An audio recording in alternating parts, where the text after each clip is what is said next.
Well, good morning.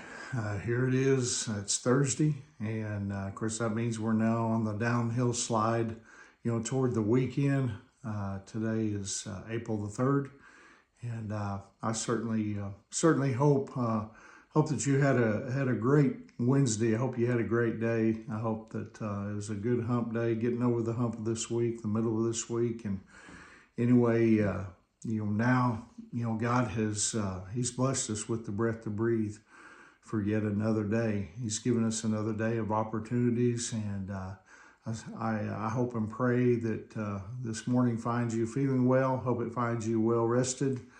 Hopefully you're ready to, tackle the opportunities that God has richly blessed us with here on this Thursday morning. This morning I want to share a devotional with you entitled A Hero's Welcome.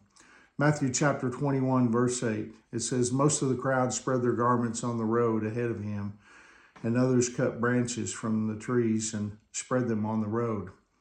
Jesus, he rode into Jerusalem for the Passover celebration on a donkey, as a king would.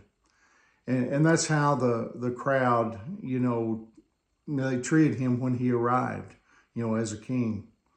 Jesus accepted their praise and worship, something he rarely did, during his earthly ministry. In Matthew chapter 12, it tells the story of Jesus healing many sick. And then in verse 16 says, be warned, but he warned them not to reveal who he was, And then in Matthew chapter 16, after Jesus commended Peter for declaring, him to be the Messiah, the Son of the living God, in verse 16, we find this statement in verse 20. It says, "Then he sternly warned the disciples not to tell anyone that he was the Messiah." Jesus issued no such warnings before he entered into Jerusalem at this, time. He wanted everyone to know that he was the Messiah, the King that, they had been waiting for. He understood that the people's excitement was, misguided, because the crowds, they weren't praising him because he came to save the world from God's punishment for sin. You see, they cheered because they believed that he was going to free them from, the Roman control and taxes. The people who lined the streets with palm trees and welcomed Jesus with open arms, they didn't know that his actual mission was infinitely and eternally more important than, and more valuable than the military skirmish they envisioned. And so days later, when their narrow-minded expectations were still unmet, their cheers turned to cries, for his death. Their Hosanna, turned to crucify him. The people who hailed him as hero denounced him as a fraud.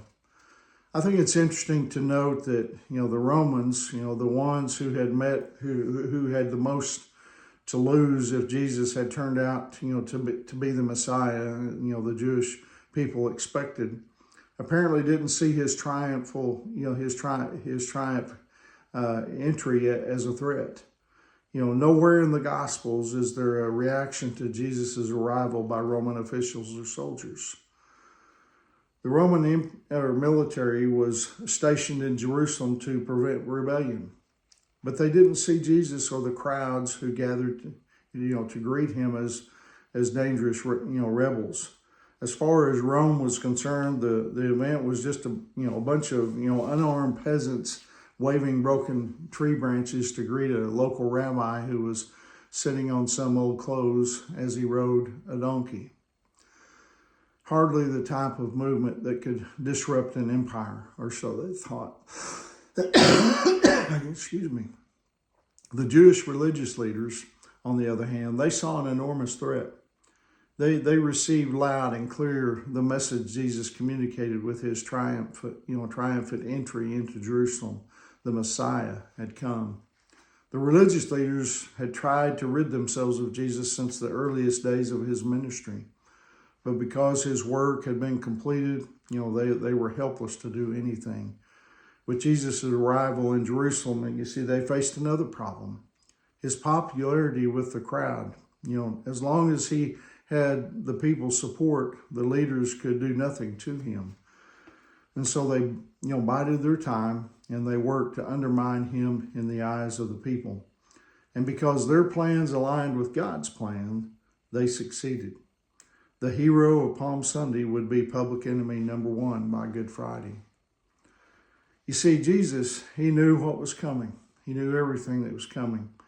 Yet he willingly faced rejection and much worse, to fulfill God's plan of salvation. He literally went to the cross. He gave himself up so that he could be crucified and died, and then came back 3 days later, just for us. I'll leave you with this question to meditate on today, to reflect on. What preconceptions about Jesus can get in the way of sharing the truth about him today? Hope you'll think on that today. Hope you have a wonderful day. Remember, Angie and I, we love you guys, and we're praying for you. And, Lord willing, I'll see you tomorrow morning. God bless you.